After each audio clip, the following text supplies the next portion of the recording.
You need to watch this if you believe in the power of youth activism. Ostallos' journey is nothing short of inspiring.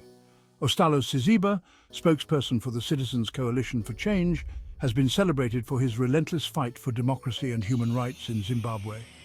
This honor, bestowed by the Southern Africa Youth Forum, highlights his unwavering dedication to social justice and youth empowerment.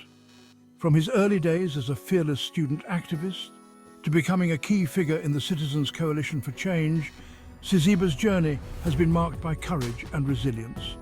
He's not just a voice for change, he's the embodiment of it. Receiving the Changemaker Award at the Canon Collins Annual Scholars Conference in Johannesburg, Sabc reminded us all of the power of collective impact. He emphasized that our academic pursuits are about more than individual growth, they're about making a difference together. Here's to Ostallos, a true beacon of hope, proving that change is possible even in the face of adversity. Keep inspiring us all.